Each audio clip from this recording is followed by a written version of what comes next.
Yes sir. Mukundwadi police station गुन्हा 375/2025 8C-20B Anvay दाखल गुन्ह्यात 3 आरोपी अवैधरित्या अंमली पदार्थ गांजाची अवैधरित्या कब्जात बाळगणे विक्री करणं या अनुषंगाने गुन्हा दाखल आहे.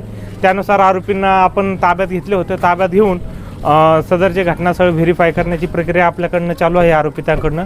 त्या हिशोबाने आपली कायदेशीर कारवाई चालू आहे. सर किती माल भेटला होता? तिन्ही आरोपितांकडून एकत्रितरित्या 1 किलोच्या 995 ग्रॅमचा मुद्देमाल जप्त करण्यात आलेला आहे.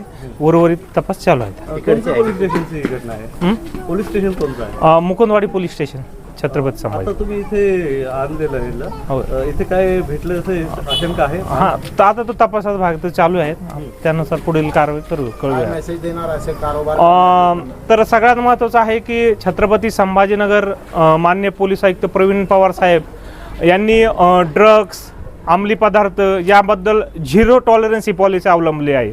मी शहरामध्ये जे कोणी अवैधरित्या गांजा, चरस, ड्रग्स किंवा इतर कुठलाही अंमली पदार्थ ज्याची विक्री करतात त्यांना सक्त सूचना देतोय की साहेबांनी किंवा छत्रपती संभाजीनगर पोलीस आयुक्तालयाने हे 0 टॉलरन्स पॉलिसी ठरवलेले आहे की शहरात कुठेही शून्य प्रमाणात ड्रग्स विक्री होईल, कोणालाही यात धारा नाही.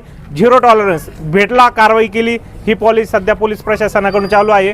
आणि त्यानुसार मुकुंदवाडी पोलीस स्टेशन म्हणा किंवा छत्रपती संभाजीनगर अशा गुन्हेगारांचे समूळ उच्चाटनासाठी कटिबद्ध आहे. मी PSI शिवाजी गौतम घोरपडे, नेमणूक मुकुंदवाडी पोलीस स्टेशन. सर एक क्वेश्चन असं होतं, हा तर तपासाचा भाग आहे. ज्यानुसार जसं जसं आता कसं आहे हे काही आरोपी हे सराईत असतात त्यानुसार आता तो तपासाचा भाग आहे. त्यानुसार ते आपल्याला जसं माहिती येतात त्यानुसार आपल्याला कारवाई सध्या चालू आहे. थँक्यू.